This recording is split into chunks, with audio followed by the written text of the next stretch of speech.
Hey everybody, radicalmoderate here, back once again with a story from The Root. Black news and black views with a whole lot of attitude. I wonder what this article is about.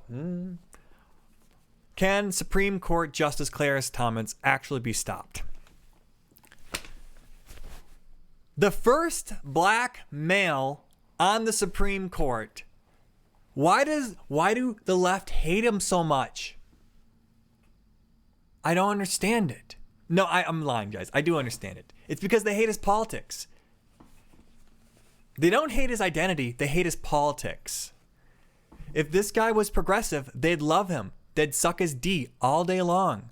They don't, because he is pro-life, pro-gun, and everything else the left hates. So they're going to needle and pick everything else. Look at all these scandals he's doing. He's breaking the law. It's nearly impossible to avoid hearing about how many scandals surrounding Supreme Court Clarence Justice. Last year, that's because you guys want to get rid of him because he's the he's one of the most senior members on the Supreme Court. Ever since Scalia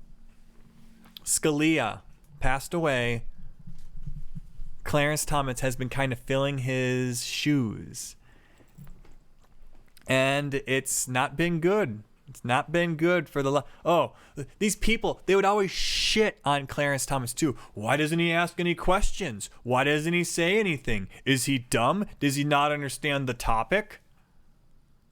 That's what they'd seriously say about him, that he was dumb because he wasn't asking enough questions. Like, really.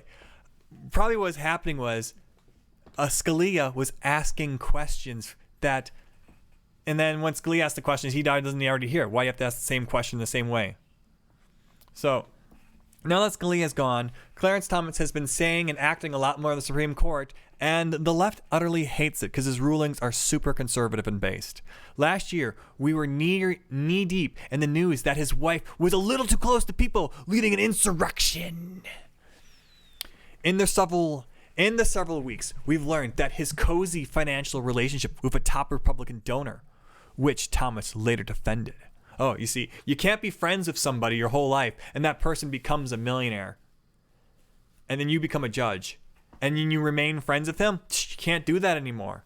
Except the left have been doing this entire time. Notice how they're not talking about the people on left-wing members of the Supreme Court. They're doing the exact same thing.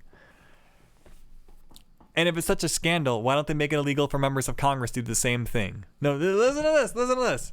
Oh, the Supreme Court are hanging out with rich billionaires. Okay. Ban it so the Supreme Court can't do it. And members of Senate and Congress can't do it either. No, that ain't going to happen now. See, rules for thee, but not for thee. These people are utter hypocrites.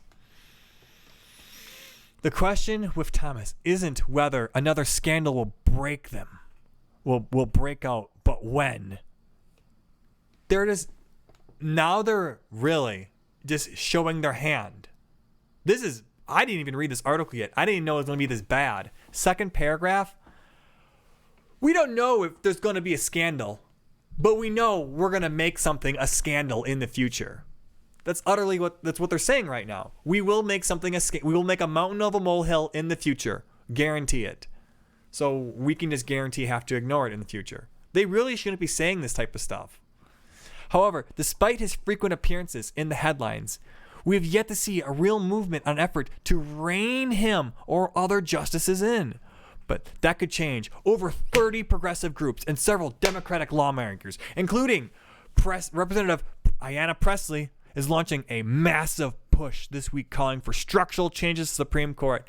Nice effing try. The only way you're going to make changes to the Supreme Court is through the Constitution. Because anything you do, anything Congress tries to do to influence or to control the Supreme Court, are you kidding me? One branch of government is going to tell another branch of government how to do something? That's just basic American government. That ain't gonna happen. It's not gonna fly. The second you pass your law, they're gonna say your law is unconstitutional. Who says so? We says so.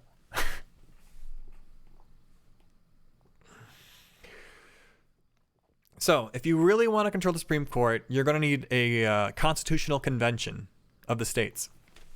which I don't know. Some people saying we're working towards. I haven't heard anything about that. Though it's a partisan decision. Oh, what do we got here? Through its partisan decisions and repeated ethics violations, this far-right, extremist, unaccountable Supreme Court is actively undermining our democracy and faces a crisis of legitimacy. So when Roberts was leading this when the same person leading the Supreme Court right now was leading the Supreme Court 10 years ago and passed, 12 years ago and passed Obamacare, the Affordable Care Act, then it was credible, but because they're not passing laws you like, now it's uncredible. I understand. It's because the rulings, when they rule the ways you don't like, I get it. It's time for Congress to use its constitutional authority to expand the court. Okay, let's see where you're going. And pass a binding code of ethics for Supreme Court justices. Real reforms that restore the court's integrity and bring balance to the bench. Okay, sure. Let's see what you got here. Is that all you're going to say? Let's see here. What is the Just Majority campaign asking for? Well, you see, because the court is so incredibly biased and right-wing right now. You guys, I have a kitty in my lap, see? The only way to fix it is once there's a Democratic majority. Then it'll be a true and proper court. Because when Republicans lose constitutional rulings, the court is legitimate. That's what they're saying. When the court rules against them, they don't think it's legitimate anymore. It's not like this court made a rule against Roe v. Wade. It's not legitimate anymore. They're supporting politics that half the country support. I don't understand why they're doing this. This doesn't make any sense. What about a bunch of legal doctrine? So, what exactly are progressives demanding from this campaign? Well, it's nothing we haven't heard before. Oh, what's the point of this then? The campaign is calling for Congress to enact a binding code of ethics in the Supreme Court and expand the court to more than current 9 justices. The arguments for court expansion is that it would help balance the judiciary. Are you stupid?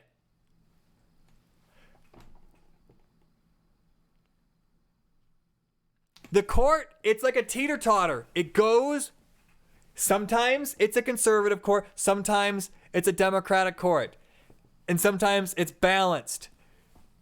It's never going to be perfect. Here's the thing. If you got 6, if all the Democrats die and it becomes a crazy right-wing court, so be it. That's the way the court's going to be then. Elections have consequences. You don't get to say, oh, well, they got to elect him. Trump got to elect 3 Supreme Court. That's not fair. It was supposed to be Hillary's turn. That's not fair. Therefore, we want to put some of our people in. But it's like, how is it fair to the Republicans that you're going to expand the court now after so many years of it? Oh, why didn't Trump expand the court 5 years ago? Maybe he should have. If you guys, okay, maybe the next Republican president will expand the court because apparently it's fair game.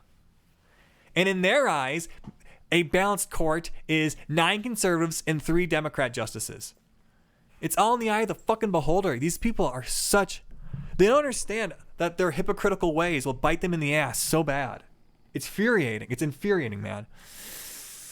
The argument for court expansion is that conservatives spent decades stacking our federal court with ideologues. So everyone in the federal court is an ideologue to what? They have no... Every single ruling is made purely out of their ideological conviction and has no resemblance to the law at all. They're all illiterate when it comes to the law.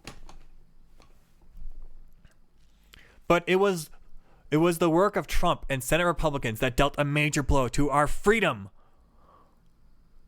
How has anyone's freedoms changed during the Trump's presidency? I mean, except towards the end when all those COVID lockdowns happened.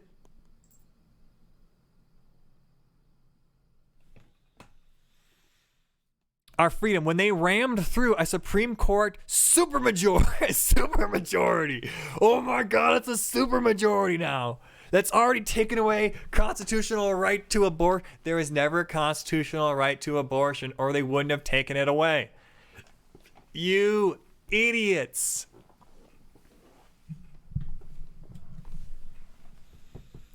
There is an existential crisis, and we need all of our options on the table to salvage the legitimacy of the judiciary. If we can't kill these babies, whatever will we do? Is reforming the Supreme Court even possible? Although Congress theoretically has the power to add justices to the Supreme Court, it's unlikely to see that happening soon. For one thing, Republicans currently hold the House, and they're not exactly incentivized to add more liberal justices to the court. Even if Republicans weren't in control, it's still a good chance that it would be a dud. President Biden came up publicly against court packing last year. Did he? And a previous bill to expand the court when Democrats were in control was essentially dead on arrival. So what about the ethics guidelines? Well, it may surprise you to learn that the Supreme Court justices are the only federal justices not bound by the Code of Conduct for U.S. judges. That's because all those other U.S. judges were created by acts of Congress. Yes, they're not written in the Constitution. Let's see. In fact, there are very few ethics guidelines governing most powerful court in the country. Only one Supreme Court justice in history has ever faced impeachment, Justice Samuel Chase, back in 1805, and he was acquitted. There have been attempts to pass ethics reforms for the Supreme Court. Justice Sessions, Hank Johnson, and Chris Murphy introduced Supreme Court Ethics Acts, which would create a code of conduct for the Supreme Court. It likely won't surprise you that both bills are sitting in committee. Even if Congress did pass ethics guidelines, they would still have to be enforced.